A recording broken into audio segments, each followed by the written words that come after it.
અમદાવાદમાં ગઈકાલે રાત્રે લુખ્ખા તત્વોએ ગેંગના સભ્યોએ આતંક મચાવ્યો અને એક સોસાયટીની અંદર જે ખૂબ મોટી સંખ્યામાં અસામાજિક તત્વો ઘૂસી ગયા, તલવારો સાથે મારામારી, પથ્થરમારો, ગાળાગાળી અને ન જાણે શું શું ઘટનાક્રમ બની ગયો. ટીવીના માધ્યમથી અને વાયરલ થયેલા વિડીયોના માધ્યમથી આપણે બધાએ એ ઘટનાને જોઈ. આપણે જે જોયું એના સિવાય પણ કંઈક ત્યાં એવું બન્યું છે કે જે આપણને જોવા નથી મળ્યું. એ ઘટના એવી છે કે ત્યાં રાત્રે જ્યારે ગુજરાતની એક ચેનલના પત્રકારે જે અને બહેનોને પૂછ્યું તો બહેનોએ, કેમ કે તાજી ઘટના બની હતી ત્યારે બહેનોએ એ મીડિયાના માઇકમાં જે બોલી રહ્યા છે એ જો સાંભળીએ તો એમાં એ ચોખ્ખું કહે છે કે મહિલાઓ સાથે છેડતી કરવામાં આવી છે. અને આ જુઓ, સાંભળો આ બેન શું બોલે છે. બેન ચોખ્ખું કહે છે છેડતી થઈ છે. આમ છતાંય પોલીસે દાખલ કરેલી એફઆઈઆરમાં છેડતીને લગતી કોઈ કલમ નાખવામાં આવેલ નથી. શું કામ? ગૃહમંત્રી તો કહે છે કોઈ ચમરબંધીને છોડવામાં નહીં આવે. શું કામ? 8 પાસ છે ગૃહમંત્રી, માટે કોઈ ચમરબંધીને છોડવામાં નહીં આવે.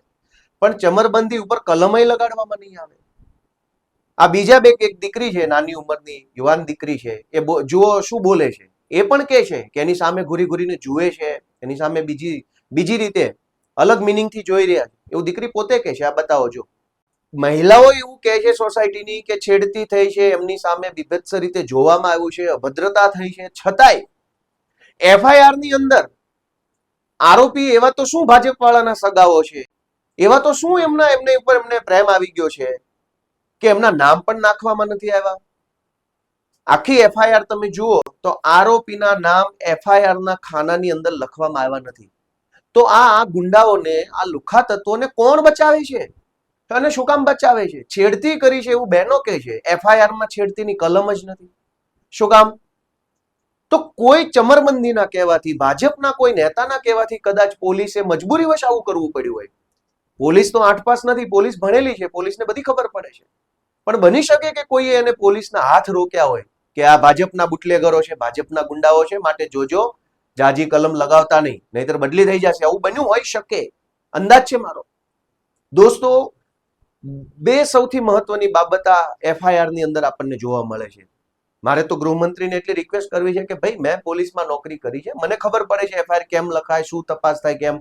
તમને ના આવડતો હોય તો હું શીખવાડવા તૈયાર છું. શીખો તમે, એમ બધા પાસેથી શીખો છો, થોડું મારી પાસેથી શીખી લો કે કેવી રીતે છેડતીની કલમ એડ થાય.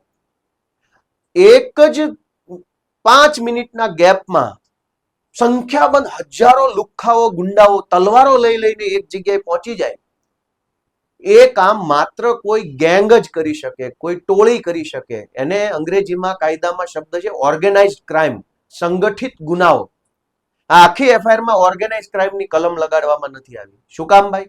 કયા ભાજપ વાળા નેતાના સગાવાલાઓ હતા આરોપીઓ? આ અસામાજિક તત્વો કોના સગા છે?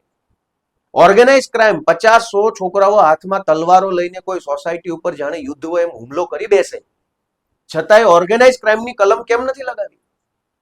કોણે ના પાડી? ચમરબંધીને છોડીશું નહીં, ચમરબંધીને છોડીશું નહીં, ચમરબંધીને છોડીશું નહીં. ચમરબંધીની ઉપર કલમ તો લગાવો. ઓર્ગેનાઇઝ ક્રાઇમની કલમ નથી લગાવી.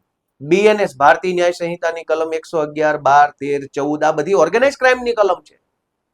ત્યાર પછી આજ અસામાજિક તત્વો ઉપર છેડતીને લગતી કોઈ ફરિયાદ નથી લગાવી, કલમ નથી લગાવી. મહિલા સુરક્ષાની મોટી મોટી વાતો કરે છે, પણ જ્યારે તમારે એફઆઈઆર લખવાની થાય તો મહિલા સુરક્ષાને લગતી એફઆઈઆરમાં કલમ જ નથી. દોસ્તો, આપણે વિચારવું પડશે કે કોણ વ્યક્તિ છે જે આવા બળાત્કારીઓને બચાવવાનું કામ કરે છે, છેડતી કરનારાઓને બચાવવાનું કામ કરે છે. ભાજપમાં એવો કોણ છે? કોણ એટલો માણસ છે જેના એટલા હલકી કક્ષાના વિચારો છે કે ક્યારેક ડ્રગ્સ માફિયાને બચાવે છે, ક્યારેક જસદણના બળાત્કારીને બચાવે છે, ક્યારેક દાહોદના બળાત્કારીની તરફેણ કરે છે, ક્યારેક અમદાવાદ ચાણક્યપુરીમાં છેડતી કરવા વાળાની તરફેણ કરે? કોણ છે ભાજપમાં આટલો નિમ્ન વિચારો ધરાવતો વ્યક્તિ?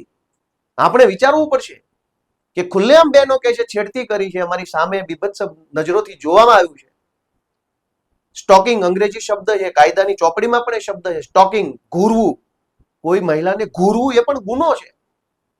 દીકરી પોતે કહે છે કે એની સામે ઘૂરવામાં આવે છે. આ લુખ્ખા તત્વો હાથમાં દારૂના બાટલા લઈને જાય છે અને ઘૂરે છે, છતાં એફઆઈઆરમાં કલમ નથી. અને પાછી વાતો એવી, ચમરબંધીને છોડીશું નહીં, ચમરબંધી.